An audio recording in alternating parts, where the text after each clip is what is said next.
Season 3 की शुरुआत में हम मुन्ना भैया का अंतिम संस्कार होते हुए देखते हैं और उनके चिता को आग दे दी जाती है। माधुरी बहुत ज्यादा दुखी थी और वो बाहर आती है तो मीडिया उसे सवाल पूछने लगती है कि आखिर मुन्ना की मौत के पीछे कौन था, अखंड आनंद त्रिपाठी कहाँ है, आखिर वो अपने बेटे के अंतिम संस्कार में क्यों नहीं आए। माधुरी सवालों को इग्नोर करने का सोचती है, लेकिन वो जवाब देती है और कहती है कि वो अपने प्रदेश को अपराध मुक्त बनाएगी, चाहे उसके लिए कुछ भी करना पड़े। माधुरी का पीए आनंद बता रहा होता है कि आईजी दुबे आपका इंतजार कर रहे हैं और वो गुड्डू पर एक्शन लेना चाहते हैं, लेकिन माधुरी कहती है कि अब हम सिर्फ गुड्डू को खत्म ही नहीं करेंगे, मिर्जापुर की गद्दी को ही खत्म कर देंगे। इसके बाद हम कोर्ट में ट्रायल देखते हैं जहां गुड्डू के पिता रमाकांत खुद को सरेंडर कर देते हैं क्योंकि उन्होंने मौर्य को मार डाला था और दूसरा लॉयर जो खिलाफ लड़ रहा था पंच भाई, वो कहने लगता है कि ये सब बस रमाकांत की नौटंकी है। वो सिंपैथी लेना चाहता है कोर्ट से ताकि उसकी सजा थोड़ी कम हो जाए। पंच भाई कहता है कि मौर्य के साथ जो हुआ ये प्री प्लान्ड मर्डर था और अगर ऐसा नहीं है तो रमाकांत प्रूफ प्रेजेंट कर दे, लेकिन रमाकांत के पास कुछ कहने के लिए था ही नहीं। इसके बाद रमाकांत को जैसे ही कोर्ट से स्टेशन ले जाया जाता है, बीच रास्ते में गुड्डू अपने पिता से मिलता है। गुड्डू का दबदबा बिल्कुल अब किसी राजा की तरह हो गया था। खैर अब वो अपने पिता से मिलता है और कहता है कि आपको सरेंडर करने की क्या जरूरत थी, हमसे कहे होते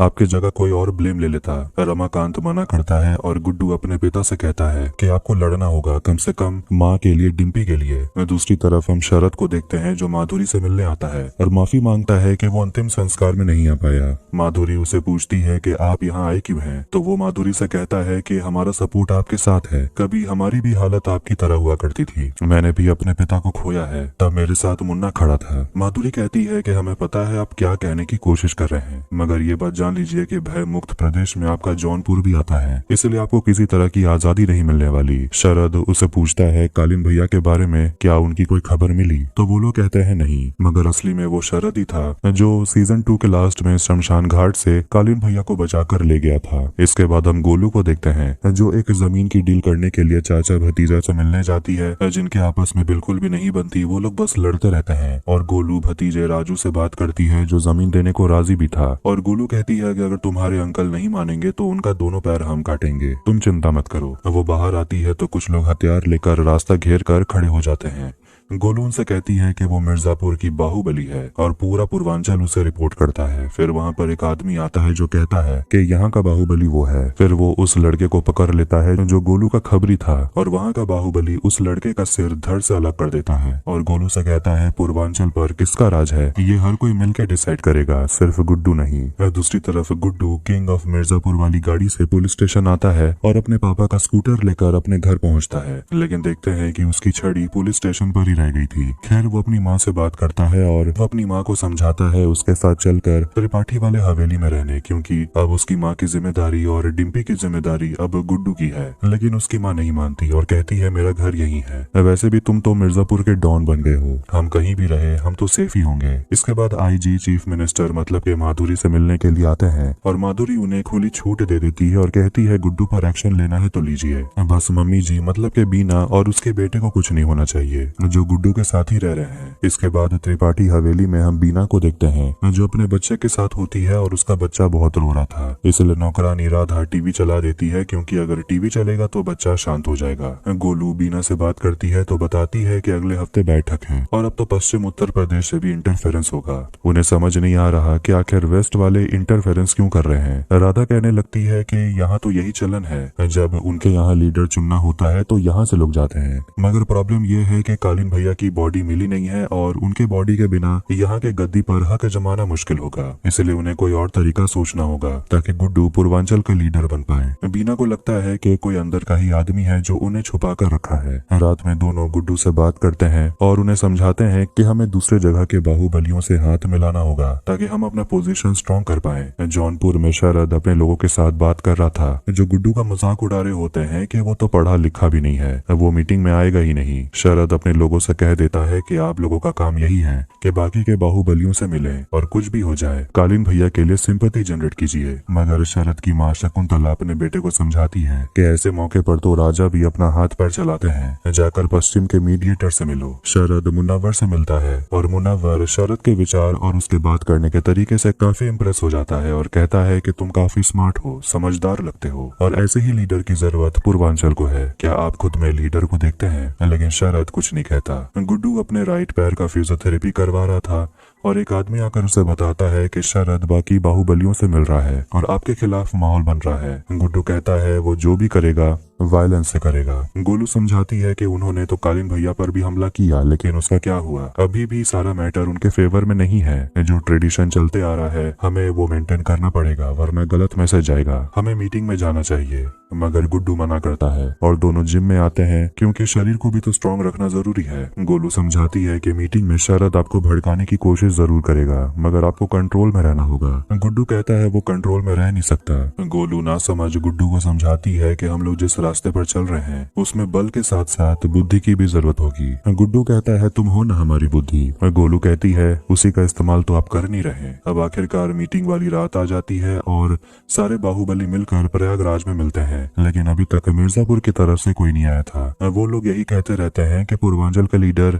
वही होता है जो मिर्जापुर पे राज करता है, उस हिसाब से गुड्डू को ही कंट्रोल देना चाहिए। मगर शरद गुड्डू के खिलाफ कहने लगता है कि उसे तो मीटिंग की इज्जत करना भी नहीं आता, तो वो क्या रूलर बनेगा। कि तभी वहाँ पर गुड्डू पहुंच जाता है, जिसे देखकर शरद का चेहरा उतर गया था। जिसके बाद वहाँ पर गुड्डू और शरद के बीच नोक झोंक चलते रहती है। गुड्डू कहता है कि लीडर उसे ही बनना चाहिए क्योंकि उसने कालीन भैया को मार दिया, मगर शरद उसे पूछता है कि अभी तक तो बॉडी भी नहीं मिली, तो प्रूफ क्या है। इसके बाद शरद कहने लगता है कि गुड्डू सिर्फ वायलेंस करता है और इसी लड़ाई झगड़े की वजह से उसने अपने भाई, अपनी पत्नी और अपने बच्चे को गवा दिया। गुस्सा होकर वो शरद पर हमला कर देता है, लेकिन मुन्नवर गोली चलाकर दोनों को शांत करता है। और अब मुन्नवर समझ गया था कि गद्दी के सिर्फ अब दो दावेदार हैं, गुड्डू और शरद। दोनों के पास दशहरा तक का वक्त है खुद को साबित करने के लिए, नहीं तो मिर्जापुर में वेस्ट का इंटरफेरेंस हो जाएगा। अगली सुबह शरद सीवान पहुंचता है जहां पर भरत त्यागी भी था और देखते हैं कि वहां पर डॉक्टर्स कालीन भैया की सर्जरी कर रहे थे। शरद डॉक्टर से कहता है किसी भी तरह इन्हें ठीक करिए।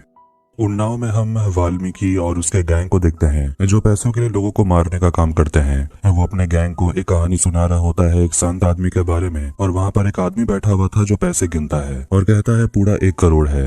और पीपल के पेड़ से 3 लोग बंधे हुए थे जिन्हें वाल्मीकि गोली मार देता है। इसके बाद उसे आईजी का कॉल आता है, जिसके बाद वाल्मीकि अपने लोगों से कहता है चलो मैक्सिको निकलना है, मतलब मिर्जापुर। भरत को उसकी पत्नी सलोनी का कॉल आता है जो काफी चिंता में थी अपने पति को लेकर, लेकिन भरत कहता है वो ठीक है और वो आज ही घर वापस आ जाएगा। शरद उससे बात करते हुए कहता है कि अगर मेरे पापा जिंदा होते तो शायद आज मैं कहीं और होता और उनके जाने का ब्लेम मैं खुद पर लेता हूँ, और वैसे भी तुम अपने छोटे भाई के जाने का ब्लेम खुद पर ले रहे हो। भरत कहता है ऐसा कुछ नहीं है। तभी वहाँ पर उसके पापा दत्तो त्यागी आते हैं जो कालीन भैया को देखने के लिए आए थे। वो शरद से पूछते हैं कि जो आदमी तुम्हारे पापा का बहुत बड़ा दुश्मन था, तुम उसकी जान क्यों बचा रहे हो। शरद कहता है कि सिचुएशन तो आज भी वही है, बस मोहरे बदल गए हैं। गद्दी चाहिए तो अखंड आनंद त्रिपाठी को जिंदा रहना जरूरी है। दत्तो त्यागी कहते हैं कि भूलना मत, हमारा भी एक मसला बाकी है। शरद कहता है भूले नहीं है, गोलू का सिर काट के आपके सामने लेकर आएंगे, ये वादा है मेरा। ये सब सुनकर भरत थोड़ा हैरान हो गया था। मैं कंफ्यूज हूँ, कहीं ये भरत शत्रुघ्न तो नहीं। अब हवेली में हम तीनों को बात करते हुए देखते हैं और गुड्डू और गोलू को लगता है कि कालीन भैया शरद के पास ही हैं। गुड्डू नाश्ता करने के लिए बैठता है, तभी वहाँ पर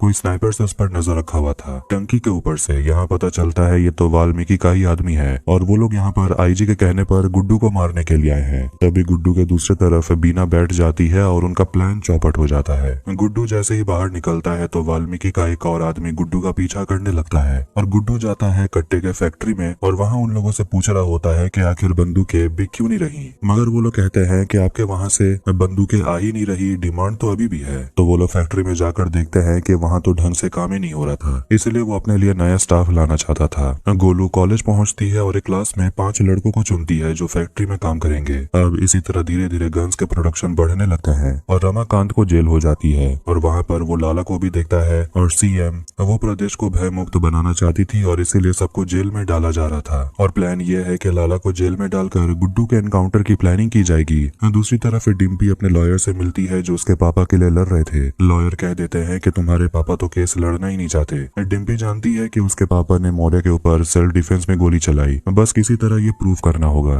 वहाँ गोलू के पापा परशुराम भी थे जो डिम्पी से पूछते हैं क्या गोलू और गुड्डू के बीच कुछ चल रहा है क्या। डिम्पी बताना नहीं चाहती थी और यहाँ हम गोलू और गुड्डू को देखते हैं जो एक साथ जिम कर रहे थे। शबनम अपने पापा से कहती है कि हम गुड्डू के इतने करीब नहीं जाते तो आपको ये दिन नहीं देखना पड़ता। लाला कहता है कि हम जिस बिजनेस में हैं यहाँ तो ये सब होना ही था, मगर मलाल बस इस बात का है कि हम तुम्हें इस दलदल से निकाल नहीं सकते।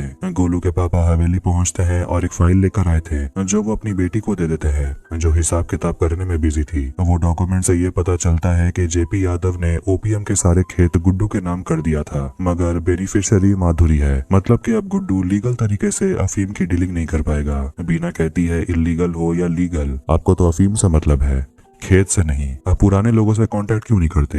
गोलू कहती है लाला तो साथ देंगे नहीं। बीना कहती है उसकी बेटी तो बाहर है। परशुराम गोलू को सत्य प्रकाश यादव के बारे में बताता है जो एक कवि सम्मेलन में आने वाला है और उसी से जेपी यादव के बारे में पता चलेगा। दूसरी तरफ बीना अपनी नौकरानी से कहती है अफीम की एक पुड़िया का इंतजाम करने। शरद लाला से मिलने पहुँचता है जेल में और उनसे पूछता है कि सुना है आपका बेल अटका हुआ है, हम आपको बिल दिलवा सकते हैं। फिर वो लाला को भी अपनी तरफ करने की कोशिश करता है ये कहकर कि वो लाला को जेल से बाहर निकलवा लेगा, लेकिन बदले में लाला को अपना सारा अफीम का सप्लाई शरद को देना होगा, क्योंकि शरद जानता है जिसके हाथ में अफीम का कंट्रोल है उसके हाथ में पूर्वांचल का कंट्रोल होगा। माधुरी कैबिनेट मिनिस्टर के साथ मीटिंग करती है और वो लोग गन्ने के ऊपर एमएसपी बढ़ाने के ऊपर बात कर रहे थे और वो अपने मिनिस्टर से कहने लगती है कि हमें जो घोषणा पत्र में वादा किया है वो कोई मजाक नहीं था। फाइनेंस मिनिस्ट्री से बात करके जितना प्राइस बढ़ाना है उतना दीजिए। ये सब सुनकर होम मिनिस्टर सोलंकी को अच्छा नहीं लगता और वो माधुरी को समझाने लगते हैं कि घोषणा पत्र में क्या लिखा हुआ है ये जनता ज्यादा समय के लिए याद नहीं रखेगी। आपके भय मुक्त वाले एजेंडे से क्रिमिनल्स और भी ज्यादा एक्टिव हो गए हैं। आपके पिता तो रहे नहीं तो हमारे गाइडेंस पर चलिए। लेकिन माधुरी उनकी एक नहीं सुनती और वो जानती है कि होम मिनिस्टर सोलंकी के पीछे कोई ना कोई बाहुबली का हाथ है, इसलिए वो इतना उछल रहा है। वाल्मीकि आईजी से बात करता है और कह रहा होता है कि गुड्डू को मारना इतना आसान नहीं है क्योंकि उसके साथ तो पूरी फौज रहती है, लेकिन एक तरीका है। और वो आईजी से कहता है कि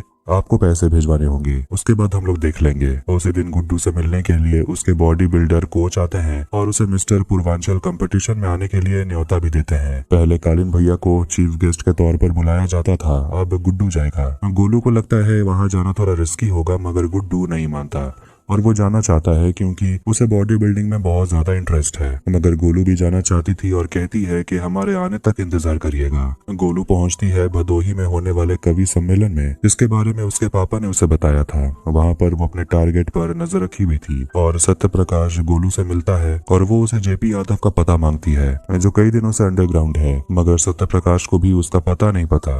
गोलू उससे कहती है पता करिए क्योंकि इससे फायदा आपको भी होने वाला है। शाम होते ही गुड्डू बॉडी बिल्डिंग कॉम्पिटिशन में पहुंच जाता है। दूसरी तरफ गोलू लौट रही होती है मगर वो नाकाबंदी में फंस जाती है। यहाँ कंपटीशन में देखते हैं कि वाल्मीकि वहाँ गुड्डू को मारने वाला था और वो कोच को भी समझा देता है कि तुझे डरने की जरूरत नहीं है वरना उसे शक हो जाएगा। आईजी माधुरी को कॉल करता है और सब कुछ बता देता है कि गुड्डू उनके निशाने पर है और माधुरी उन्हें खुली छूट दे देती है ताकि वो गुड्डू को खत्म कर पाए। कंपटीशन में सुट्टन भैया भी आते हैं जो एक भोजपुरी सुपरस्टार है और वो वहाँ आकर नाच गाना करने लगते हैं। दूसरी तरफ गोलू अभी भी ट्रैफिक में फंसी हुई थी और वो अपने पापा जो वहाँ बंदोबस्त पर थे उन्हें कहती है रास्ता खाली करवाने। दूसरी तरफ मौका मिलते ही वाल्मीकि और उसके लोग गुड्डू पर गोली चलाने लगते हैं और हर तरफ भगदड़ मच जाती है। लोग इधर उधर भागने लगते हैं और ये देखकर गुड्डू छुप छुप कर वाल्मीकि के लोगों को मारने लगता है। गुड्डू अकेले ही उन सभी को ठिकाने लगा देता है, लेकिन जैसे ही वाल्मीकि गुड्डू को आखिर में मार ही डालने वाला था कि वहाँ पर गोलू पहुंच जाती है और उसे अपने गाड़ी से उड़ा देती है और गुड्डू को बचा लेती है। वाल्मीकि मर गया था और गुड्डू उस भोजपुरी सुपरस्टार सुट्टन भैया को भी मार देता है जो उसे पहचानने से इनकार कर दिया था, जो बात गुड्डू के दिल को चुभ गई थी। गोलू नाराज हो जाती है कि उसे मारने की क्या जरूरत थी, मगर गुड्डू का ये प्लान था। वो अपना बंदूक उसके हाथ में दे देता है। अगली सुबह टीवी पर ये न्यूज आने लगती है कि भोजपुरी सुपरस्टार सुट्टन भैया का मर्डर हो गया। गुड्डू अखंडानंद त्रिपाठी के याद में बनाया गया त्रिपाठी चौक को तोड़ देता है। दूसरी तरफ कालीन भैया को आखिरकार होश आ जाता है। जेल में रमाकांत से मिलने के लिए रॉबिन आता है और वो रमाकांत के लिए किताबें लेकर आया था। वो ये सब कर रहा था क्योंकि वो रमाकांत को इम्प्रेस करना चाहता था, क्योंकि रॉबिन डिम्पी से शादी करने वाला है। रॉबिन रमाकांत को समझाता है कि आपको ये केस लड़ना चाहिए, धोखे से आपको जेल भेजा गया है, मगर रमाकांत नहीं मानते और रॉबिन को बस यही कहते हैं कि डिम्पी और उसकी माँ की देखभाल करने। कालीन भैया को होश आ गया था और शरद उनको बता देता है मुन्ना के साथ क्या हुआ। कालीन भैया शरद से पूछते हैं कि आखिर तुमने हमें क्यों बचाया, तो वो कहता है एक बार मेरे सिर से पिता का छाया हट चुका है, दोबारा ऐसा नहीं होने देना चाहते थे। मिर्जापुर को आपकी जरूरत है। कालीन भैया कहते हैं अब तो सब कुछ खत्म हो गया है। शरद कालीन भैया से कहते हैं कि आपके वजह से ही गुड्डू राक्षस में बदल गया और उसी ने आपके बेटे और हमारे पिता को मारा है। शरद अपनी माँ से बात कर रहा था तो उसकी माँ उसे बताती है कि अखंडानंद त्रिपाठी तभी ठीक होगा जब तुम मुन्ना की जगह लोगे। नौकरानी राधा गोलू से बात कर रही थी और कहती है कि वो भी मुन्ना वाले कॉलेज में ही जाने का सोच रही थी, मगर किसी प्रॉब्लम की वजह से वो सिर्फ क्लास 10 तक ही पढ़ पाई।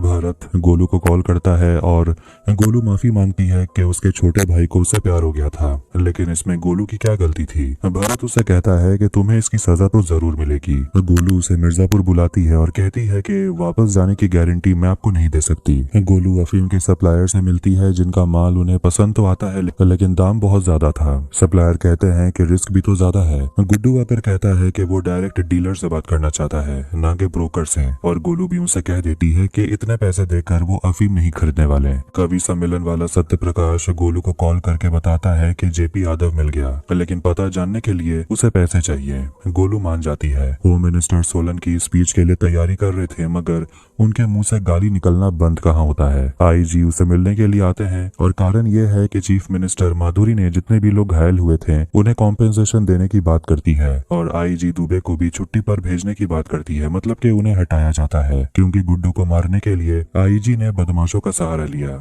ये सब कुछ सुनकर आईजी होम मिनिस्टर को बताने लगते हैं कि ये तो मेरा सीक्रेट ऑपरेशन था। पीए आनंद माधुरी को समझा रहा होता है कि मीडिया को थोड़ा भटकाना जरूरी है और इसके लिए हमें आम बाग वाला प्रोजेक्ट शुरू करना होगा, मगर माधुरी कहती है कि वो प्रोजेक्ट फिजूल है। आनंद समझाता है कि आप भय मुक्त प्रदेश बनाने की बात करती हैं, आपको वैसे भी वोट मिल जाएगा सिंपैथी के दम पे। माधुरी पूछती है तो फिर इस प्रोजेक्ट के लिए फंड कहाँ से आएगा। आनंद कहता है कि फंड्स का जुगाड़ आपके चाचा करते थे, मगर अपने चाचा से माधुरी मदद नहीं लेना चाहती थी। अब इसका मतलब ये हुआ कि माधुरी को नए अलायंस के बारे में सोचना होगा। इसलिए माधुरी शरद से मिलती है जो हमेशा से माधुरी को ऑफर देने की बात कर रहा था। माधुरी कुछ दिनों के लिए गुड्डू को मारने के बारे में नहीं सोचना चाहती, लेकिन शरद उसे कहता है कि अगर उसे मारना है तो झुंड में मिलकर मारना होगा और लाला को अपने साइड करना होगा। माधुरी कहती है मगर लाला तो गुड्डू के साइड पहले से ही है। शरद बोलता है जहाँ मुनाफा है वहाँ लाला है। जेल में देखते हैं कि लाला रमाकांत से मिलने आता है और वो रमाकांत से कहता है कि अगर आपको यहाँ किसी भी चीज की जरूरत हो तो हमें बोलिएगा, मगर रमाकांत उसके झांसे में नहीं आता। लाला कहता है कि उन दोनों के यहाँ होने की वजह गुड्डू है, लेकिन गुड्डू को सजा नहीं मिल रही। रमाकांत उसे बोलता है कि हम दोनों भी क्रिमिनल्स ही हैं और क्रिमिनल को जेल आना तो पड़ता ही है।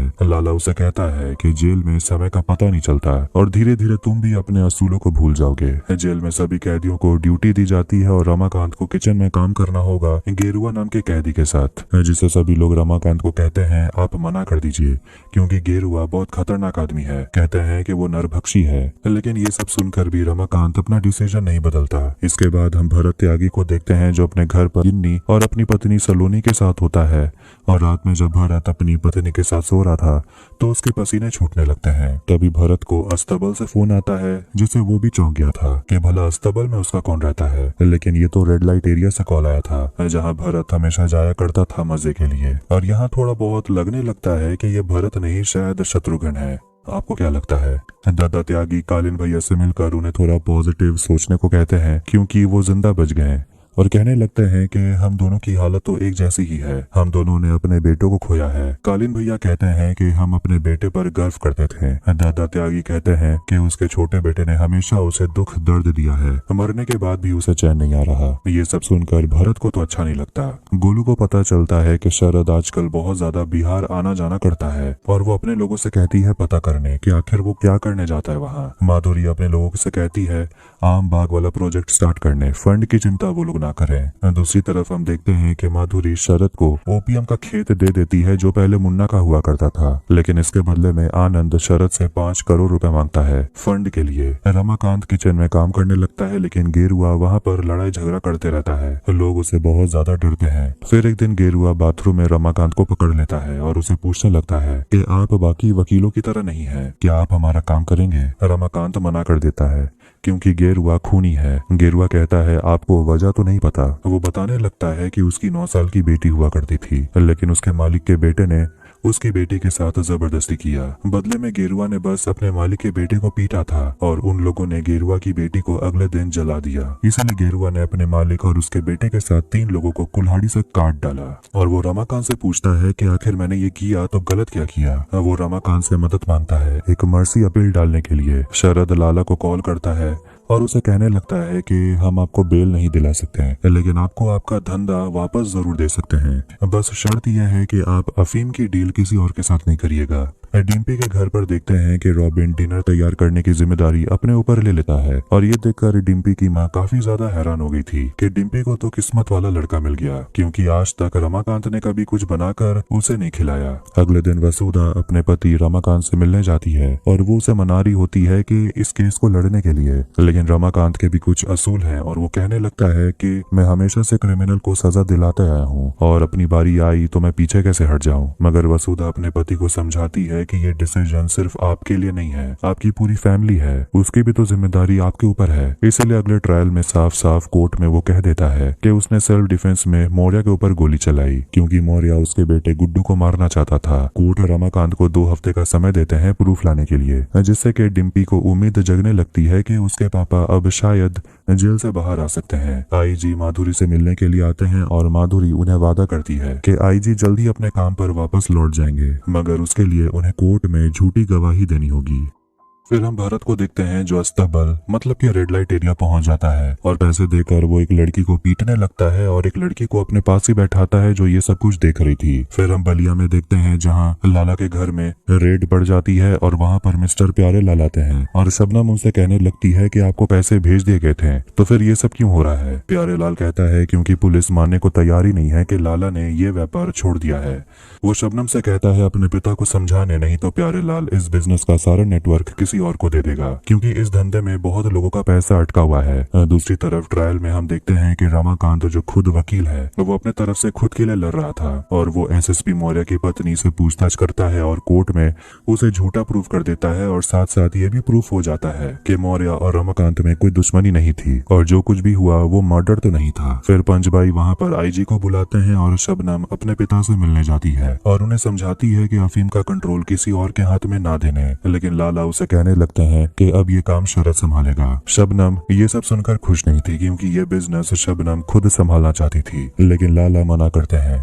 मगर शबनम अपने पापा की बात नहीं मानती और उसे अभी भी गुड्डू पर भरोसा है, ना कि शरद पे। लाला को भी लगने लगता है कि शायद उसकी बेटी सही कह रही है। कोर्ट में आईजी कहने लगते हैं कि रमाकांत का बेटा लाला के साथ बिजनेस करता था। जब पुलिस गुड्डू को पकड़ने के लिए गई तो रमाकांत ने अपने बेटे को बचाने के लिए मौर्य को मार डाला ताकि गुड्डू पंडित पर कोई इन्वेस्टिगेशन ना हो। ये सब कुछ आईजी कह रहा था माधुरी के कहने पर, और अपनी सफाई में रमाकांत कुछ भी नहीं कहता, बस इतना कहता है कि उसका तो यही गुनाह है कि वो गुड्डू का बाप है और उसे अपनी सजा मंजूर है। लेकिन जज कहते हैं कि वो सजा अगली सुनवाई में सुनाएंगे। रॉबिन भरत से मिलने के लिए जाता है और उसे उसके पैसे लौटा देता है जो उसने लगाए थे। दोनों वहाँ बैठकर दारू पीते हैं तो भरत उसे पूछने लगता है कि तुम्हारा काम तो अच्छा चल रहा है तो तुम छोड़ना क्यों चाहते हो। रॉबिन कहता है क्योंकि ये काम स्टेबल नहीं है और मैं सेटल होना चाहता हूँ। फिर वो दोनों वहाँ पर प्यार मोहब्बत की बातें करने लगते हैं क्योंकि भरत जो शायद असली में शत्रुघ्न है वो गोलू से बहुत प्यार करता था। डिम्पी गोलू को अपने घर बुलाती है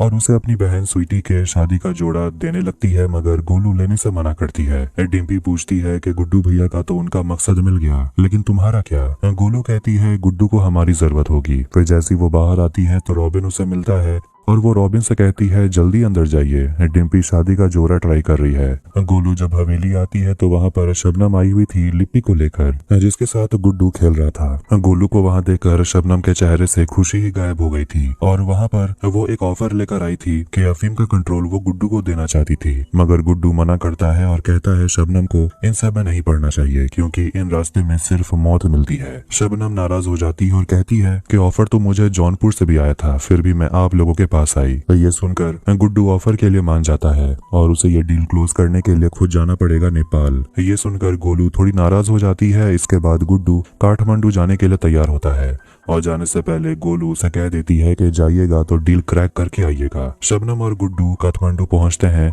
और वहां एक 5 स्टार होटल में आते हैं और अफीम के असली डीलर बैग से मिलते हैं। वहां वो लोग पोकर खेलते हैं और गुड्डू उन्हें इम्प्रेस कर देता है और वो लोग डील के लिए मान जाते हैं। गुड्डू गोलू को कॉल करके खुशखबरी देता है और कहता है कि डील क्रैक हो गया और आज रात वो यहीं रुकेगा, कल सुबह वो वापस लौटेगा। तभी गुड्डू के कमरे में शबनम आती है डिनर करने के लिए। आधी रात में गोलू को उसके एक आदमी का कॉल आता है जो बता देता है कि त्रिपाठी सिवान में है और उसके साथ भरत भी बैठा हुआ था। लगता है कि भरत गोलू को सिवान में बुलाकर उसे फंसाना चाहता है। देखते हैं क्या होता है। गोलू गुड्डू को कॉल लगाती है बताने के लिए, लेकिन वो फोन ही नहीं उठा रहा था क्योंकि गुड्डू और शबनम का तो शुरू हो चुका था। इसीलिए गोलू अकेले सिवान जाने के लिए निकल पड़ती है। गोलू तुरंत रॉबिन से मिलती है और अपना अकाउंट क्लोज करवा कर सारा पैसा निकलवा लेती है क्योंकि उसे अर्जेंट जरूरत थी। रॉबिन जानता है गोलू कुछ करने के लिए जा रही है, इसीलिए वो उसे समझाता है कि रिस्क थोड़ा कम लेना चाहिए और वैसे भी आपके लाइन में तो रिस्क लेना मतलब परमानेंटली डिलीट हो जाना है। गोलू से कहती है रिस्क को ही तो परमानेंटली डिलीट करने जा रहे हैं। गोलू अपने लोगों के साथ प्लान बनाती है कि वो लोग सीवान जाएंगे क्योंकि उन्हें किसी पर अटैक करना है। वो सारा पैसा और हथियार उन लोगों को दे देती है और सुबह तक वो लोग सीवान पहुंच जाते हैं और एक खबरी की मदद से वो लोग कालीन भैया वाले जगह तक पहुंच जाते हैं। दरवाजे पर दो लोग खड़े थे और उन दोनों बंदों को वो लोग मार देते हैं और अंदर घुस जाते हैं। गोलू कमरे के अंदर अखंड आनंद त्रिपाठी को देख लेती है और उसे देखकर वो बहुत खुश हो गई थी, लेकिन तभी उसे एहसास होने लगता है कि इतनी आसानी से वो इतनी करीब पहुंच गई, कुछ तो गड़बड़ है। कि तभी उन पर दूसरी जगह से फायरिंग होने लगती है और गोलू के सभी लोग मारे जाते हैं। गोलू भी बुरी तरह फंस गई थी, मगर वो ठान चुकी थी कि आज वो यहाँ तक पहुंची है तो वो अखंड आनंद को मार के ही जाएगी। लेकिन जैसे वो गोली चलाने वाली थी, भरत उस पर गोली चला देता है। दूसरी तरफ होटल में गुड्डू और शबनम इंटीमेट हुए थे और उसके बाद हम रहीम नाम के एक कवि को देखते हैं जिसे जेल हो जाती है। पूछा जाता है कि आखिर तूने कौन सा कांड कर दिया, तो रहीम कहता है कि उसने कुछ ऐसा कविता पढ़ दिया था जिसके वजह से उसे जेल हो गई। वो आदमी उसे सबके सामने ले आता है और कहता है कौन सा कविता कहा था, जरा हमें भी सुनाना। लेकिन वो ऐसा कविता सुनाता है जिससे लोगों की हंसी निकल जाती है और लोग ताली बजाने लगते हैं। वो आदमी रहीम को मारने के लिए दौड़ता है, लेकिन रमाकांत बीच में आ जाता है और कहता है तुमने एक आधा कविता सुनाने के लिए, और इसने कविता सुना दिया, अब तुम जाओ। इसके बाद हम कालीन भैया को देखते हैं जिसे दूसरे जगह शिफ्ट कर दिया गया था, इसीलिए वो बच गए। और दद्दा त्यागी अपने बेटे की तारीफ करते हैं कि इन्हें यहाँ शिफ्ट करने का आइडिया उसके बेटे भरत का ही था। भरत उनसे कहता है कि जिन लोगों ने हमला किया गुड्डू और गोलू उनमें से नहीं थे, जितने भी लोग आए थे वो मारे गए। शरद को शक होता है और वो भरत से पूछता है कि तुम्हें इस हमले के बारे में पहले कैसे पता चल गया था, तो वो सवाल को टालने लगता है और कहता है कि ये इलाका हमारा है और हमारे खिलाफ कोई जाएगा तो उसका मरना पक्का है। शरद कहता है कि अगर वो लोग सिवान तक पहुंच गए हैं तो यहाँ भी पहुंच जाएंगे, इसलिए अब कालीन भैया के घर जाने का समय हो गया है। हवेली में बीना देखती है कि उसके बेटे के आसपास एक काला बिल्ला हमेशा मंडराते रहता था, जिसे देखकर वो बहुत ज्यादा डर जाती है। भरत से उसकी पत्नी पूछती है कि वो घर कब आएंगे, तो भरत बस बहाना मारते रहता है कि उसे यहाँ पर सिक्योरिटी देखना है। गुड्डू बीना के लिए एक तोहफा लेकर आया था और कहता है कि डील क्रैक हो गया, लेकिन वो चिंता में था क्योंकि गोलू कहीं दिख नहीं रही थी। तो फैक्ट्री में काम करने वाला एक बंदा कहता है ऐसा सुनने को मिला है कि गोलू कहीं अटैक करने की प्लानिंग कर रही थी। अब शरद कालीन भैया को अपने हवेली जौनपुर ले आता है, जहाँ शकुंतला आरती उतारकर उनका स्वागत करती है। तभी शरद को पता चलता है कि वो समय दूर नहीं जब गुड्डू को पता चल जाएगा कि कालीन भैया जौनपुर में ही है, इसीलिए वो गुड्डू से मिलता है और गुड्डू उसे जानना चाहता है कि गोलू कहाँ है। शरद हैरान हो गया था, लेकिन अब वो उसे कह देता है कि अगर गोलू मेरे पास होती तो तुम मेरे इलाके में एंटर भी नहीं कर पाते। गुड्डू कहता है कि अगर तुम्हें अफीम चाहिए तो मैं तुम्हें अफीम भी दे दूंगा, मैं जितना चाहिए उतना दूंगा, बस बता दो गोलू कहाँ है। एक सेकंड के लिए शरद भी सोचने लगता है कि आखिर अफीम गुड्डू के पास कैसे आ गया, मगर वो उसे कह देता है कि गोलू मेरे पास नहीं है। गुड्डू उस पर बंदूक तान देता है, लेकिन तभी दोनों को मुन्नवर का कॉल आता है जो सिचुएशन को संभालता है और दोनों से कहता है ठंडा हो जाने। और उसके बाद शरद लाला से बात करता है और उसे पूछता है कि आप अफीम की सप्लाई गुड्डू को क्यों दे रहे हैं, आखिर क्यों। लाला उसे कहता है कि हमारा डील हुआ था बेल के बदले अफीम, लेकिन बेल तो आप दिलवा नहीं पाए। रात के समय शकुंतला कालीन भैया के लिए सूप लेकर आती है और उनकी देखभाल करती है। तभी शरद आकर उन्हें बताता है कि लाला अब उनके साइड नहीं रहा, अफीम अब गुड्डू के पास है। ये सुनकर कालीन भैया शरद को आइडिया देते हैं कि तुम अफीम को हाईजैक भी तो कर सकते हो। अफीम मिर्जापुर में पानी के रास्ते आता है, इसीलिए वो माधुरी से मिलता है और शरद के फंड के वजह से अब आम बाग प्रोजेक्ट शुरू हो गया था, जिससे वो दोनों ही बहुत खुश थे। पिया आनंद पुलिस की मदद से नेपाल से नदी के रास्तों पर पुलिस की तैनाती करवा देता है ताकि गुड्डू का अफीम पकड़ा जाए। गुड्डू अभी भी गोलू की चिंता कर रहा था कि आखिर वो कहाँ चली गई है, उसके साथ क्या हुआ है। और परशुराम कहता है कि उसने FIR दर्ज करवा दिया है और फोन ट्रैक करने के बाद शायद कुछ पता चल जाए। बीना वहाँ पर आती है और गुड्डू को एक पुड़िया देती है और कहती है इससे स्ट्रेस थोड़ा कम हो जाएगा, मगर गुड्डू लेने से मना करता है और बीना कहती है कि आपको शरद को अफीम के बारे में नहीं बताना चाहिए था। बीना उसका हाथ पकड़ती है और कहती है गुड्डू को छोड़िए, वो ऐसे ही कहीं चली गई होगी, आप गद्दी के बारे में सोचिए। मगर गुड्डू बीना का हाथ हटाता है और कहता है कि गोलू के लिए अगर गद्दी छोड़ना भी पड़े तो हम ज्यादा नहीं सोचेंगे। बीना उसे पुड़िया देती है और वहां से चली जाती है, जिसके बाद गुड्डू नशा करने लगता है। अब इसके बाद शरद के आदमी बदलापुर में गुड्डू के कंसाइनमेंट में आग लगा देते हैं और गुड्डू जो धीरे धीरे नशे में डूबते जा रहा था, वो अपने ही लोगों को मार रहा था क्योंकि उसे लगता है कि वो लोग शरद के साथ मिल चुके हैं, इसीलिए उनका कंसाइनमेंट पकड़ा जा रहा है। वो एक आदमी को भी मारता है और उसके बेटे को पास बुलाता है और कहता है तेरा पिता बुजदिल था, इसीलिए हमने उसे मार दिया, लेकिन मैं तेरा दुश्मन नहीं हूँ। वो उसे पूछता है तेरा नाम क्या है, तो छोटा लड़का कहता है मुन्ना। शरद समझ गया था कि जंग शुरू हो गई है और वो पीछे नहीं हटेगा। अखंड आनंद कहता है कि गुड्डू भस्मासुर बन गया है और वो खुद का ही नाश करेगा, करने दो जो करता है। लेकिन शरद चुप नहीं बैठना चाहता था। कालीन भैया कहते हैं कि गद्दी में वही बैठेगा जो वायलेंस करे नहीं बल्कि उसे रोके। मुन्ना तो बैठ नहीं पाया, इसलिए अब हम तुम्हें बैठाएंगे। मिर्जापुर के गद्दी के हकदार अब तुम हो। ये सब कुछ शकुंतला बाहर से सुन रही थी। खून खराबे को रोकने के लिए मुन्नवर गुड्डू से बात करता है, लेकिन गुड्डू कहता है कि जब तक गोलू नहीं मिलेगी खून खराबा नहीं रुकेगा। मुन्नवर ऑर्डर देता है रुक जाने के लिए क्योंकि इसकी भरपाई पूरा पूर्वांचल करेगा। नेपाल से कंसाइनमेंट निकलता है, लेकिन रात होते होते पुलिस कंसाइनमेंट पकड़ लेती है। लेकिन प्यारे लाल हैरान हो जाता है क्योंकि उन्हें वहाँ पर कुछ भी नहीं मिलता। देखते हैं कि अफीम का सारा कंसाइनमेंट शबनम के घर पहुँच गया था। शबनम गुड्डू को बता रही होती है कि पुलिस उनके पीछे पड़ी हुई है और वो गुड्डू से कहती है कि उन्हें अपना रूट बदलना होगा, लेकिन गुड्डू बात को सीरियसली नहीं लेता, इसलिए दोनों के बीच थोड़ी सी कहासुनी हो जाती है और शबनम कहने लगती है कि शायद तुम्हारे बजाय मुझे जौनपुर चले जाना चाहिए था। अगली सुबह बीना गुड्डू को समझा रही होती है कि कालीन भैया कहा करते थे कि अफीम का रेट कंट्रोल करना है तो सप्लाई को कंट्रोल करना पड़ता है। गुड्डू कहता है कि अगर वो कम दाम में लोगों को अफीम नहीं बेचेगा तो नेपाल से सप्लाई आना रुक जाएगा। गुड्डू को आम लोगों के लिए दरबार रखने का भी मन नहीं कर रहा था, कहता है उसका मूड नहीं है। बीना कहती है मूड बनाया भी तो जा सकता है, मगर गुड्डू खुद को कंट्रोल करता है और कहता है कि वो दरबार कल रखवाएगा।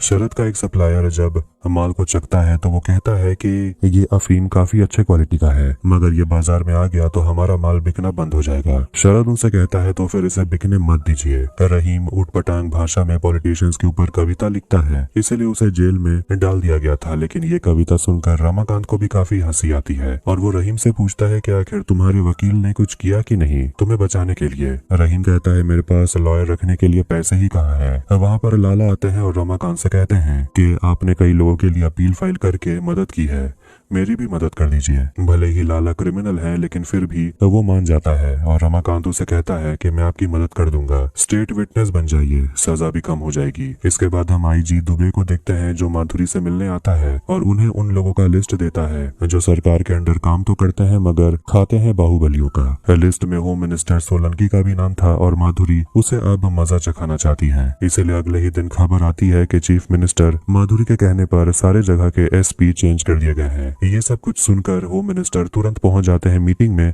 और माधुरी से पूछने लगते हैं कि ये सब तो हम करते थे, अगर हमारी जरूरत है ही नहीं तो हमें रखा किस लिए है। माधुरी कहती है तो फिर रिजाइन दे दीजिए, रोका किसने है, जिससे सोलंकी का भी मुंह बंद हो जाता है। हवेली में राधा को देखते हैं जो गोलू के कपड़े पहनकर काफी खुश लग रही थी और बीना के पूछने पर वो कहती है छोड़िए भी, वैसे भी वो कहाँ वापस आने वाली है। बीना कहती है ध्यान से, अगर गुड्डू सुन लिया तो वो पागल हो जाएगा। बीना बिल्ली को पकड़ने के लिए एक ट्रैप बनाती है। फिर हम गोलू को देखते हैं जिसे भरत ने कैद करके रखा है। वो उसके लिए चाउमीन लेकर आता है और वो उसके बुलेट वाले घाव पर अपना उंगली डालने लगता है, जिससे गोलू चिल्लाने लगती है। तभी भरत को उसकी पत्नी सलोनी कॉल करती है जो उसे डिनर पर बुला रही थी और वो कहता है कि वो समय पर पहुंच जाएगा। लेकिन तभी वो देखता है गोलू चाउमीन खा रही थी और उसे भी कहीं न कहीं यकीन होने लगा था कि ये भरत नहीं बल्कि छोटा भाई शत्रुघ्न है, जिसे गोलू से प्यार भी है। आधी रात में आनंद माधुरी को न्यूज दिखाता है कि पार्टी का पर्दाफाश हो गया। देखते हैं कि सीजन 2 में हमने देखा था कि माधुरी का जो पहले पति था वो मर गया था, लेकिन एक स्टिंग ऑपरेशन में एक हॉस्पिटल का एक डीन उसका वीडियो सामने आता है जो कहता है कि माधुरी का पति बेवड़ा था इसलिए वो मर गया। लेकिन सिंपैथी पैदा करने के लिए पार्टी वालों ने एक अलग ही कहानी बनाई और लोगों से झूठ बोला और सिंपैथी के वजह से ही माधुरी की सरकार बनी है। ऑपोजिशन भी सवाल उठाने लगते हैं और माधुरी कहती है जरीना को बुलाने का समय आ गया है। अब रायबरेली में हम जरीना को देखते हैं जो पार्टी प्रचार कर रही थी, लेकिन लोग उसके स्पीच में ध्यान नहीं दे रहे थे क्योंकि लोग कुछ और ही चाहते थे। जरीना उनसे कहती है कि वो यहाँ पर नाचेगी गाएगी भी, लेकिन बदले में गाँव से 100 महिलाओं को उसके योजना में जुड़ना होगा और सारे गांव वाले मान जाते हैं और जरीना को वहां पर नाचना गाना पड़ता है। तभी वहां उसे माधुरी का कॉल आता है। जरीना माधुरी से मिलने पहुंचती है और वो जरीना से कहती है कि जेपी यादव को बिल में से बाहर निकालने का समय आ गया है, लेकिन जरीना घबराने लगती है और कहती है कि वो ये नहीं करेगी, मगर माधुरी उसे वादा करती है कि अगर वो ऐसा करेगी तो उसे परमानेंट पोजीशन वो दे देगी। इसके बाद हम जेपी यादव को देखते हैं जिसे मिलने के लिए पार्टी के लोग आते हैं और बता देते हैं कि बाहर चल के आ रहा था, किस चीज की तैयारी हो रही है और जरीना भी वापस आ गई है। वहाँ पर मृदुल नाम का लड़का भी था जो जेपी यादव की देखरेख में लगा हुआ था। रमाकांत की मदद से जेल में ऐसे कई कैदी थे जिनकी अपील स्वीकार कर ली गई थी और उन्हें आज जेल से रिहा कर दिया जाएगा। इसीलिए डिम्पी और रॉबिन उन सारे कैदियों के परिवार को लेकर जेल पहुंच जाते हैं, मगर जेल में तो सेलिब्रेशन चल रहा था और वहाँ रहीम अपनी अतरंगी कविताएं पढ़ता है, मगर उसके कविता से सभी लोग थोड़े इमोशनल भी हो गए थे। और वहाँ गेरुआ भी था जो भी अब जेल से रिहा हो जाएगा। लाला को कविता बहुत ज्यादा पसंद आया था और वो रहीम की तारीफ करता है और उसे आशीर्वाद देता है, लेकिन तभी अचानक रहीम लाला के गर्दन में अपना पेन घुसा देता है और खून निकाल देता है और लाला वहीं मर जाता है। अब ये देखकर जेल का दरवाजा बंद कर दिया जाता है, जिससे बाहर सभी परिवार वाले चिल्लाने लगते हैं और सभी को बाहर जाने को बोला जाता है। रमाकांत ये देखकर हैरान हो गया था। गोलू से मिलने के लिए भरत पहुंचता है जो उसके लिए खाना लेकर आया हुआ था। गोलू से पूछती है कि आखिर तुमने मुझे यहाँ क्यों रखा है, कुछ तो सोचे होगे हमारे बारे में। भरत उसे कहता है तुम्हें मारने का ही प्लान है, मगर उससे पहले मैं तुम्हें थोड़ा टॉर्चर करूंगा। गोलू कहती है तो फिर शुरू करो, हम तो कब से तैयार हैं। भरत उसका चेहरा दबोच लेता है और गोलू कहने लगती है कि हम तो तुम्हारे छोटे भाई को यूज कर रहे थे, वो मेरे टाइप का था भी नहीं। ये सब सुनकर भरत खुद को कंट्रोल करने लगता है और गोलू से कहती है कि मुझे पता है तुम्हारे पास कोई प्लान नहीं है, तुम मुझे मारना नहीं चाहते। ये क्लियर हो गया था कि ये शत्रुघ्न है और गोलू से पूछती है कि तुम मुझसे प्यार करते हो, ये हम जानते हैं, तो तुम्हें डर किस बात की है, अपने पापा से डरते हो। शत्रुघ्न उसे पूछता है क्या तुम हमसे प्यार करती हो। गोलू झूठ कहती है हाँ, जो शत्रुघ्न समझ जाता है और वो उसे थप्पड़ लगाता है और वो उसे मार देने वाला था, लेकिन तभी गोलू उसे कहने लगती है कि तुम अपने असली जिंदगी तभी जी पाओगे जब तुम्हारे पिता मरेंगे। माधुरी जरीना से मिलती है जो पार्टी के लिए प्रोमोशनल सॉन्ग शूट कर रही थी और माधुरी उसे कहने लगती है कि तुम जेपी यादव को ढूंढने के बजाय सब कुछ कर रही हो। जरीना कहती है मुझ पर भरोसा रखिए। फिर वो माधुरी को लेकर चली जाती है गाना शूट कराने और वहाँ पर पीए आनंद को बीना का कॉल आता है जो कहती है बहुत ही मुश्किल से फोन चुरा कर फोन कर रहे हैं हम, हमें तुरंत यहाँ से बाहर निकालिए, समय बहुत कम है। ये तो फिर से पलट रही है। शकुंतला और कालीन भैया पत्ते खेल रहे होते हैं क्योंकि अब उनके पास करने को कुछ है नहीं। त्रिपाठी देखता है कि उसकी आंखें भी कमजोर हो गई हैं, जिससे वो काफी अपसेट हो गया था। शकुंतला उसे कहती है बुढ़ा गए हैं आप। शकुंतला को भी बीना का फोन आता है जो कहती है शरद से कहकर हमें यहाँ से निकलवाइए, समय बहुत कम है। फिर त्रिपाठी देखता है न्यूज़पेपर में और उसे पता चलता है कि लाला का मर्डर हो गया जेल में। शरद अपने डीलर के साथ दारू की सप्लाई के बारे में बात कर रहा था और वो डीलर बताता है कि 10 साल में पहली बार सिवान से हमें एडवांस में पैसे नहीं मिले क्योंकि भरत कहीं और ही बिजी है, इसीलिए वो बिजनेस में ध्यान नहीं दे पा रहा था। शरद को शक होने लगता है कि कुछ तो गड़बड़ है और फैक्ट्री का एक कर्मचारी जो आज शहर आया था उसे शत्रुघ्न के बारे में आज ही पता चला, लेकिन वो शत्रुघ्न का फेवरेट चार्ट लेकर आया था जो वो दद्दा त्यागी को दे देता है। लेकिन ये देखकर भरत काफी गुस्सा हो गया था और कहता है यहाँ से चले जाने,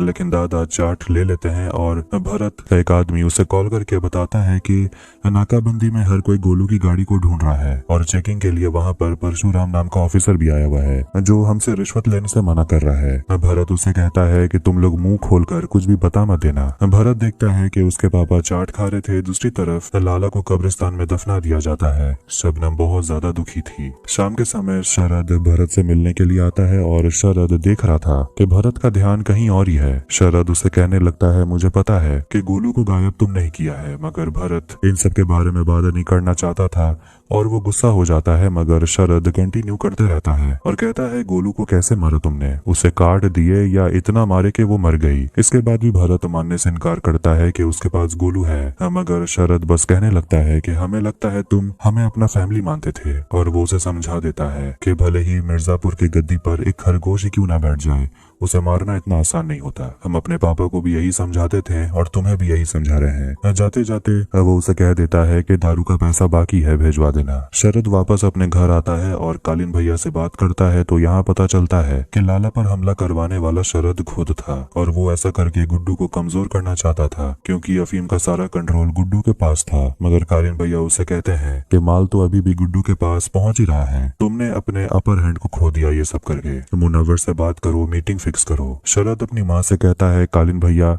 हमसे गुस्सा है, लेकिन उसकी माँ कहती है वो गुस्सा नहीं है, बस डरे हुए हैं अपनी फैमिली के लिए।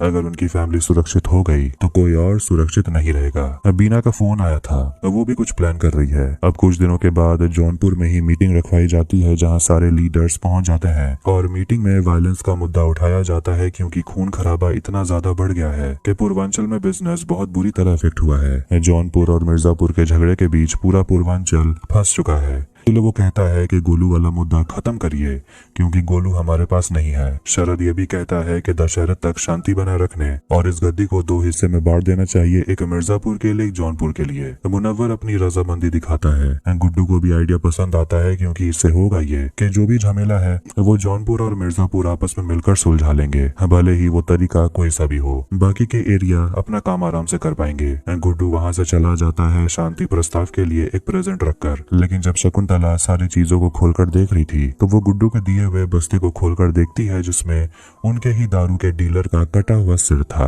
दद्दा त्यागी भरत से पूछ रहे होते हैं कि आखिर दारू की डिलीवरी में इतनी देरी क्यों हो रही है। भरत बहाना मारता है कि शरद के तरफ से ही देरी हो रही है तो हम क्या कर सकते हैं। दद्दा त्यागी कहते हैं कि हमारे तरफ से पैसा जाएगा ही नहीं तो वो लोग माल भेजेंगे क्यों। फिर वो लोग गोलू के बारे में बात करते हैं और दद्दा त्यागी गोलू का कटा हुआ सिर अपने सामने चाहते थे तो भरत कहने लगता है कि हर कोई उसे ढूंढने की कोशिश कर रहा है, वो मिल ही नहीं रही है तो हम क्या कर सकते हैं। मगर वो देख रहे हैं कि भरत अपने काम पर ध्यान नहीं दे रहा था। उस दिन कालीन भैया वाले जगह पर हमला भी हो गया था, लेकिन किसने वो हमला करवाया इसके बारे में अभी तक पता नहीं चला। भरत कहता है सबसे पूछताछ तो हो गई है, लेकिन दद्दा त्यागी कहते हैं कि सबसे बात तुम नहीं किए हो। इसके बाद वेयर हाउस में देखते हैं कि दद्दा त्यागी ने भरत के लोगों को पकड़ के रखा था क्योंकि उनका मिर्जापुर में आना जाना होते रहता था। दरअसल ये लोग वही लोग हैं जिनके वजह से भरत ने गोलू को पकड़ा है। भरत मतलब के शत्रुघ्न थोड़ा सा घबराया हुआ था कि कहीं उसका सच बाहर ना जाए गोलू के बारे में, और दद्दा त्यागी उन सभी को बहुत पीटते हैं। मगर भरत कहता है आप छोड़िए, मैं ये सब काम करता हूँ, और वो अपने लोगों को धीरे से कहता है कि सभी के परिवार वालों की जिम्मेदारी वो लेगा, बस उनको मुंह नहीं खोलना है। भरत भी उनको बहुत पीटने लगता है और अपने पापा से कहता है इनको कुछ भी नहीं पता। मगर दद्दा त्यागी भरत से कहते हैं कि तुम मेरे इकलौते बेटे हो, वरना तुम्हें भी कब का मार दिया होता। फिर वो गोलू से मिलने के लिए जाता है और गोलू भी उसे कहने लगती है कि हम तो कब से तुम्हें सावधान कर रहे थे कि तुम्हारे पिताजी नहीं सोचेंगे तुम्हें मारने से पहले जब उन्हें ये पता चलेगा कि तुम छोटे हो।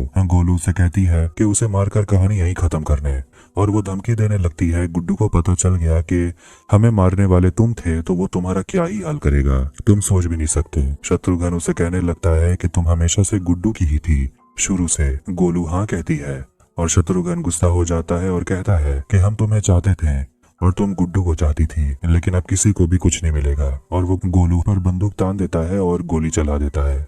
भरत जो असली में शत्रुघ्न है देखते हैं कि वो अपने घर पर ही होता है, और तभी उसकी पत्नी सलोनी देखती है कि भरत के हाथ में चोट लगी हुई है, और सलोनी गुस्सा हो जाती है, कहने लगती है कि आप पहले बताए क्यों नहीं, हम पूछते नहीं है तो आप कुछ बोलते भी नहीं है। वो दवाई लगाने लगती है और सलोनी कहती है कि यहाँ आपको सबकी जरूरत है, खासकर मुझे। जिसके बाद वो दोनों रोमांस करने लगते हैं और शत्रुघ्न भूल जाता है कि सलोनी उसकी भाभी है। गुड्डू पहुंचता है कचरे के पहाड़ के पास, और ये जगह मिर्जापुर जौनपुर के बॉर्डर में था। वहाँ पर एक बॉडी मिली थी और पुलिस बताते हैं कि ये गोलू है क्योंकि कपड़े जूते सब मैच करते हैं, और गोलू की गाड़ी भी सामने ही मिली। गुड्डू गुस्से में आग बबूला हो रहा था और परशुराम का भी रो रो कर बुरा हाल था। उन्होंने पहले भी अपनी बेटी को खो दिया और अब दूसरी भी चली गई, इसीलिए वो खुद को गोली मार लेता है। रमाकांत रहीम से मिलता है और उसे पूछता है कि आखिर तुमने लाला को क्यों मारा। वो कहता है मुझे ऑफर मिला था। रमाकांत उसे कहता है अब तुम जिंदगी भर जेल में सड़ोगे। रहीम कहता है कि बाहर उसकी जिंदगी कौन सी अच्छी थी। रमाकांत उसे समझाता है कि यहाँ से बाहर निकलते तो तुम्हारी जिंदगी अच्छी हो जाती, तुम में हुनर है। मगर वो कहता है कि मुझे जौनपुर से अच्छा ऑफर मिला था, इसलिए मैंने ये काम कर दिया।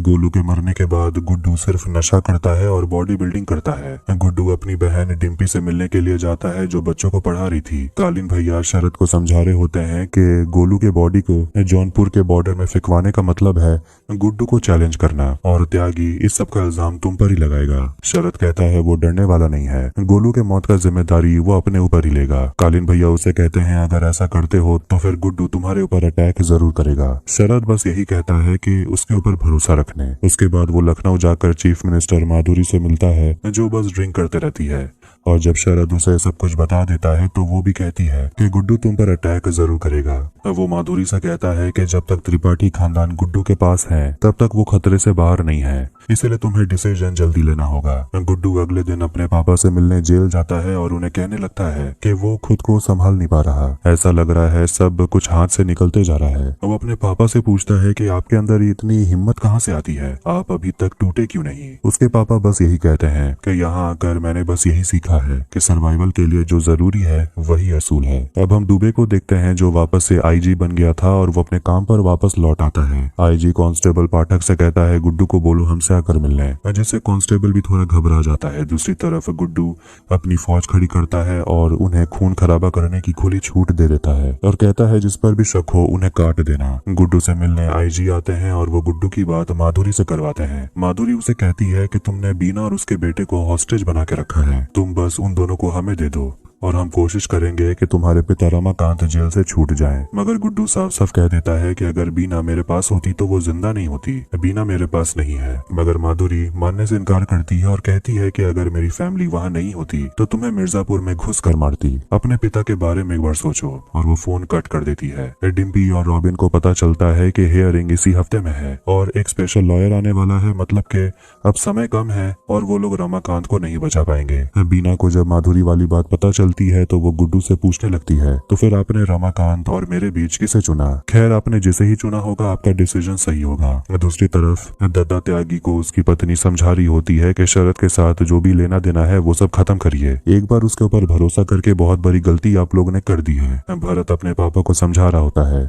कि बिजनेस को बढ़ाने का समय आ गया है, उन्हें पूर्वांचल को टारगेट करना होगा। मगर दद्दा त्यागी कहते हैं कि पुराने गाड़ी का धंधा और दारू का बिजनेस दोनों इलीगल काम है, उन्हें धंधा बढ़ाना है तो धीरे धीरे बढ़ाना होगा। फिर नाश्ता करने के लिए वहाँ पर सलोनी आ जाती है तो दद्दा त्यागी अपने बेटे और बहू से कहने लगते हैं कि इतना समय हो गया तुम लोग कहीं बाहर घूमने नहीं गए, थोड़ा बाहर जाओ मौज मस्ती करो। लेकिन भरत ये सब बातें इग्नोर करके चला जाता है अपनी बेटी को स्कूल छोड़ने। लेकिन देखते हैं कि उसके पीछे पीछे सलोनी भी आ गई थी और वो भरत का पीछा करने लगती है। दूसरी तरफ कोर्ट में ट्रायल होता है और गुड्डू भी वहाँ आता है और हम देखते हैं कि जहाँ पर गोलू को बांध के रखा गया था वहाँ पर सलोनी पहुँच जाती है और भरत से पूछने लगती है कि ये लड़की आखिर है कौन। गोलू जानबूझकर सलोनी के सामने उसे शत्रुघ्न बुलाती है, जिससे सलोनी का भी होश उड़ गया था। उसे विश्वास नहीं हो रहा था कि उसके सामने जो है वो उसका पति नहीं है बल्कि उसका हमशक्ल भाई शत्रुघ्न है, उसका देवर है। अब वो चीखने चिल्लाने लगती है, इसलिए किसी तरह शत्रुघ्न अपनी भाभी को एक कमरे में बंद कर देता है। कोर्ट में जज अपना फैसला सुनाते हैं और रमाकांत को गिल्टी करार देते हैं और ये देखकर रॉबिन खड़ा हो जाता है और रमाकांत के फेवर में कहने लगता है कि मैं गुड्डू के इलीगल धंधे के बारे में सब कुछ जानता था और मैंने ही सारा इन्फॉर्मेशन रमाकांत को दिया और रमाकांत ये जानकर अपने बेटे गुड्डू को सजा दिलवाना चाहते थे, मगर मौर्य इलीगल तरीके से गुड्डू का एनकाउंटर करना चाहते थे और ये सारा प्रूफ वो कोर्ट में देने के लिए भी तैयार था। ये सब सुनकर कोर्ट में हंगामा होने लगता है और जज कहते हैं कि वो अपना डिसीजन फिलहाल होल्ड में रखते हैं और इससे पहले रॉबिन का स्टेटमेंट रिकॉर्ड किया जाएगा, उसके बाद ही कोई फैसला सुनाया जाएगा। रमाकांत गुस्सा हो गया था कि रॉबिन को ऐसा नहीं करना चाहिए था। शरद माधुरी के साथ ही होता है कि तभी आईजी कॉल करके माधुरी को बता देते हैं कि रमाकांत के सजा को पोस्टपोन कर दिया गया है और वो लोग गुड्डू के ऊपर भी हमला नहीं कर पाए। घर पर डिम्पी अपसेट बैठी हुई थी क्योंकि ये सारी बातें रॉबिन ने उसे छुपा के रखा। रॉबिन उसे माफी मांगता है और कहता है कि पहले मैं पैसे के ऊपर किसी की अहमियत नहीं रखता था, लेकिन तुमसे मिलने के बाद मुझे पता चला कि परिवार क्या होता है। वो डिम्पी से माफी मांगता है और डिम्पी उसे गले लगा लेती है। तभी गुड्डू वहाँ पर नशे में धुत पहुंच जाता है और ये सब कुछ वो अपने कैमरे में रिकॉर्ड करने लगता है और वो रॉबिन से पूछता है मेरे खिलाफ सबूत देने की क्या जरूरत थी। वो रॉबिन के ऊपर काफी गुस्सा था और उसकी माँ उसे कहती है यहाँ से निकल जाने के लिए, लेकिन गुड्डू कहता है कि अब तो उसकी माँ भी उसे नफरत करने लगी है। ये सब सुनकर रॉबिन गुड्डू को ही सुनाने लगता है कि आपके पास तो आपका परिवार पहले था लेकिन आपने सब कुछ गवा दिया, आपके पास गोलू भी थी, उसे भी आप संभाल नहीं पाए। गुड्डू को वो बता देता है कि वो आई थी मुझसे मिलने के लिए, अकाउंट क्लोज करवाकर सारा पैसा लेकर वो चली गई। गुड्डू ये जानकर आग बबूला हो जाता है और अपना होश खो बैठता है और वो रॉबिन पर हमला कर देता है कि इतने समय से रॉबिन उसे गोलू के बारे में कुछ बताया क्यों नहीं। वो रॉबिन को इतनी जोर से धक्का देता है कि पूरा डाइनिंग टेबल टूट गया था और गुड्डू रॉबिन के दोनों आंखों में अपना अंगूठा घुसा देता है, जिससे रॉबिन वहीं मर जाता है और ये देखकर डिम्पी वहां रोने लगती है।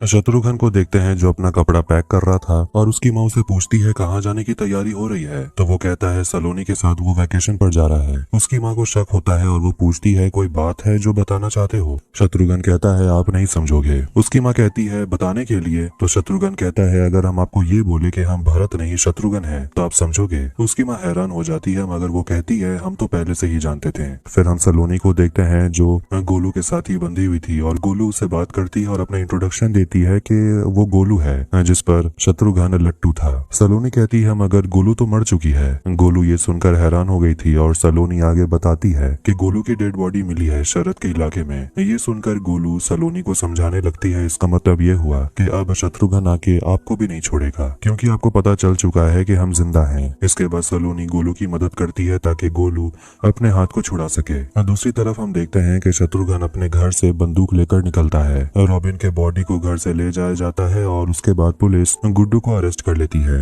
वो भी बहुत आराम से और गुड्डू भी बिना किसी ड्रामा के सरेंडर कर देता है। उसके बाद हवेली में आती है जरीना और बीना सोच रही होती है कि जब तक गुड्डू यहाँ नहीं है उसे किसी के प्रोटेक्शन की जरूरत होगी, मगर प्रोटेक्शन कहाँ से मिलेगा उसे खुद नहीं पता। उसके बाद बीना जरीना के साथ चली जाती है और देखते हैं कि बीना के लगाए हुए ट्रैप में काला बिल्ला फंस गया था। अब जेपी यादव को देखते हैं और मृदुल उसका पैर दबा रहा था। वो लोग टीवी पर पार्टी का एक एडवर्टाइजमेंट देख रहे थे जिसमें माधुरी डांस कर रही थी, जिसे देखकर जेपी यादव को बहुत अच्छा लगता है। जरीना बीना और उसके बच्चे और राधा को लेकर लखनऊ चली आती है और वो लोग वहीं रहने वाले थे माधुरी के निगरानी में। शरद माधुरी से मिलने आता है तो माधुरी उसे खुशखबरी देती है कि गुड्डू हमारे हिरासत में है। शरद खुश हो गया था और वो माधुरी को गले लगाता है और वो अब अपना बदला लेना चाहता था, मगर माधुरी उसे कहती है कि गुड्डू के साथ जो होगा वो सिस्टम करेगा, तुम नहीं। और वो उसे कहती है मुन्ना भी गुड्डू के साथ यही करना चाहता था और देखो उसके साथ क्या हुआ, हमने उसे खो दिया है और अब हम तुम्हें नहीं खोना चाहते। क्योंकि वो शरद के साथ अपना फ्यूचर देख रही थी जिसके लिए शरद भी मान जाता है क्योंकि फ्यूचर और परिवार भी जरूरी है।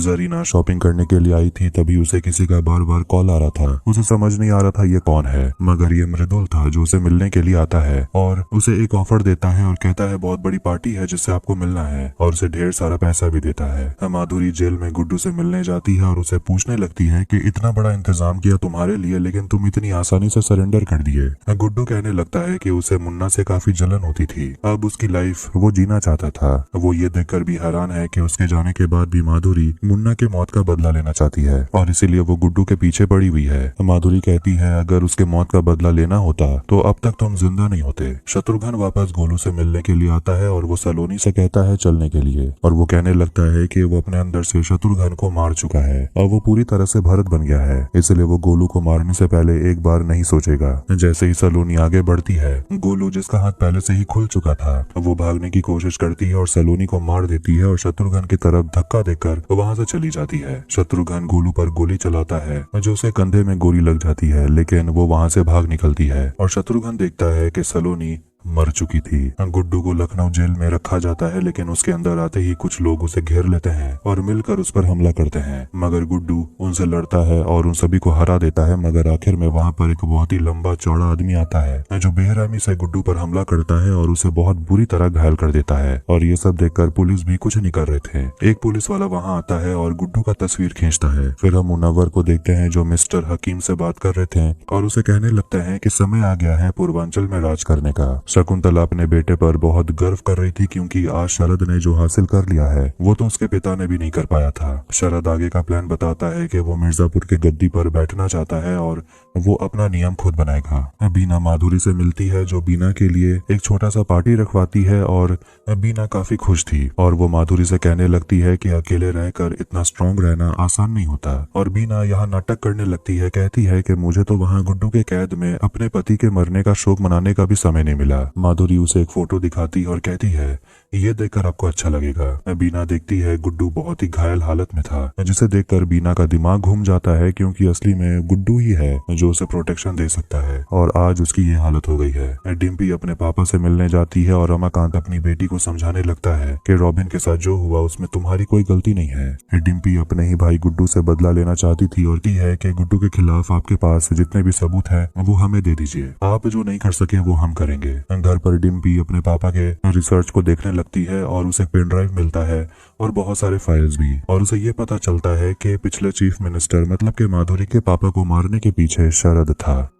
मिर्जापुर के गन फैक्ट्री में देखते हैं कि सारे कर्मचारी काम छोड़कर जाना चाहते थे क्योंकि उनके मालिक काम पर ध्यान नहीं दे रहे हैं क्योंकि वो जेल में है और गोलू भी नहीं है। वो लोग सुपरवाइजर से कहते हैं हमें हमारा पैसा दे दीजिए कि तभी वहाँ पर घायल हालत में गोलू पहुंच जाती है, जिसे वहाँ देखकर वर्कर्स कहने लगते हैं कि अब वो लोग कहीं नहीं जाएंगे। इसके बाद गोलू अपने जख्म को धोती है और हाथ को काट के निकालती है। वो न्यूज़पेपर में देखती है तो उसे पता चलता है कि उसके यहाँ ना रहते काफी कुछ हो चुका है। गुड्डू भैया जेल में बंद है, जिससे वो भी हैरान थी। इसके बाद तुरंत गोलू सत्य प्रकाश को कॉल करती है जो गोलू की आवाज सुनकर हैरान हो गया था क्योंकि सभी को यही लगता था कि गोलू मर गई है। गोलू उनसे कहती है जेपी यादव के साथ मीटिंग करनी है, मीटिंग फिक्स करवाइए, पैसे आपको मिल जाएंगे। इसके बाद वाराणसी में जरीना और मृदुल को देखते हैं जो पहुंच जाते हैं जेपी यादव से मिलने के लिए, जिसे सामने देखकर जरीना बहुत ज्यादा घबराने लगती है क्योंकि वो जरीना को पहले मोलेस्ट कर चुका है। जेपी यादव जरीना से कहता है घबराने के लिए नहीं क्योंकि अब वो आध्यात्मिक आदमी बन चुका है। खैर वो लोग काम की बात करते हैं तो जेपी यादव जरीना से पूछता है कितने में बिकेंगी माधुरी और उसकी सरकार को, आपको गिराना है। जरीना उसके पास जाकर बैठती है और कहती है वो ये काम कर देगी लेकिन चीफ मिनिस्टर वो बनेगी। यादव उसे पूछता है तो फिर आपको पैसे तो मिल गए होंगे। इसके बाद वो लोग बिल्कुल पहले की तरह दोनों शुरू हो जाते हैं और कुछ समय के बाद वहाँ पर मृदुल भी आ जाता है। इसके बाद एक जनसभा में हम माधुरी को देखते हैं जहाँ वो स्पीच दे रही होती है और जरीना कुछ एमएलए को लेकर वहाँ से जा रही थी। उसे खुशवाहा का कॉल आता है जो अगला सीएम बनने का सपना देख रहा था और जरीना उसे कहती है कि वो पहुंच रही है, मगर वो चली जाती है शरद के पास, मतलब कि वो माधुरी के खिलाफ नहीं जाने वाली। कुशवाहा काफी गुस्सा हो जाता है मगर वो शरद की आवाज सुनकर डर गया था। शरद उसे कह देता है कि अगर कोई माधुरी के खिलाफ गया मतलब वो मेरे खिलाफ गया, इसीलिए जेपी यादव को कह देना कि वो जहाँ छुपा हुआ है वहीं रहे। शरद वहाँ पर सारे एमएलए को कहता है माधुरी का साथ देने, और ये सब देखकर जेपी यादव काफी हैरान हो गया था कि उसका प्लान फेल हो गया। माधुरी स्पीच देने के बाद अपने पापा के एक स्टैचू को इनॉग्रेट करती है और गोलू बनारस पहुंचती है जेपी यादव से मिलने के लिए, मगर जेपी यादव उसे मिलना नहीं चाहता तो गोलू मृदुल से कहती है कि उनसे पूछो क्या वो ऐसे ही सारा जीवन बिल में घुसकर बैठे रहना चाहते हैं। यादव बाहर आते हैं तो गोलू उन्हें समझाने लगती है कि जिस जगह आपकी पॉलिटिक्स नहीं चलती उस जगह से हमने त्रिपाठियों को उठाकर फेंक दिया। फिलहाल आपके प्रॉब्लम का एक ही सोल्यूशन है, वो है गुड्डू पंडित, जिसे जेल से निकालना होगा। डिम्पी अपने भाई के खिलाफ सारा सबूत लेकर माधुरी के पास पहुंच जाती है और डिम्पी चाहती है कि भले ही गुड्डू उसका भाई है लेकिन उसे कड़ी से कड़ी सजा मिले। माधुरी उसे कहती है कि तुम्हें इसके बाद से डायरेक्ट एक्सेस नहीं मिलेगा, तुम्हें आम दरबार के तरफ से ही मुझसे मिलने आना होगा। डिम्पी बस इतना ही चाहती है कि उसके भाई को सजा मिले, ना कि उसके पिता को, जो भी जेल में बंद है। वो जाते जाते यही कहती है कि अगली बार आपसे मुलाकात जरूर होगी लेकिन मेरा ओहदा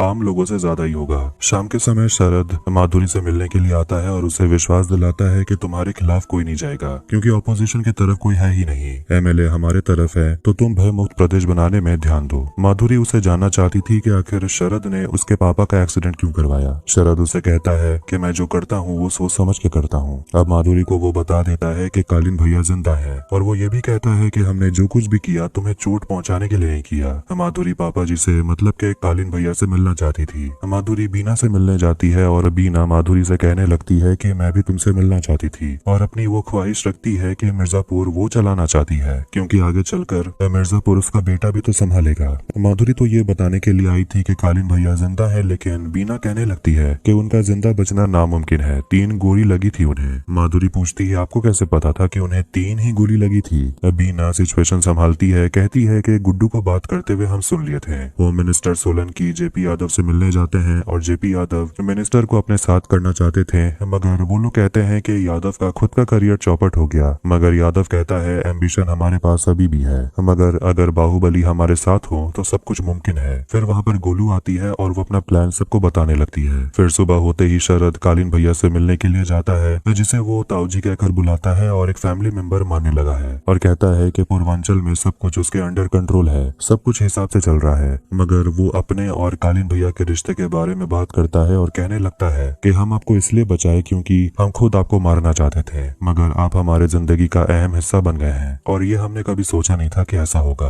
कालीन भैया उसकी बात सुनकर कहते हैं कि हमने वादा किया था कि मिर्जापुर की गद्दी पर तुम ही बैठोगे और हम तुम्हें बैठाएंगे। शरद बता देता है कि माधुरी को पता है कि आप यहाँ हैं। उसके बाद और उसे माधुरी पर भरोसा है, मगर शायद कालीन भैया को नहीं था। कालीन भैया माधुरी से मिलते हैं और उसे समझा देते हैं कि तुम्हारे पिता के साथ जो कुछ भी हुआ वो पर्सनल था, वो मैंने कहा था शरद को उन्हें मारने के लिए। अब गद्दी पर शरद को हम ही बैठाएंगे। मगर माधुरी ये कहकर चली जाती है कि गुड्डू उसके कस्टडी में है और अगर गुड्डू चाहिए तो वो करना पड़ेगा जो माधुरी कहेगी। प्रयागराज में मुनव्वर के घर पर एक बैठक होती है और सभी लोग वहाँ पर आते हैं और मुनव्वर कहता है कि अगले ही दिन पूरब के बाहुबली का ऐलान होगा और वो फिलहाल के लिए कहते हैं कि पूर्वांचल की हालत अभी ठीक नहीं है और उसे खड़े होने में थोड़ा समय भी लगेगा। तब तक के लिए पूर्वांचल पश्चिम के इंटरफेरेंस में ही रहेगा। शरद थोड़ा सा नाराज हो गया था, मतलब ये हुआ है कि अगर शरद मिर्जापुर का राजा बन भी गया तब भी सारे डिसीजंस के बारे में पहले मुनव्वर से उसे बात करना होगा। बैठक में अखंड आनंद पहुंच जाता है, जिसे देखकर सभी लोग पैर छूने लगते हैं और दूसरी तरफ शरद अभी भी गुस्से में था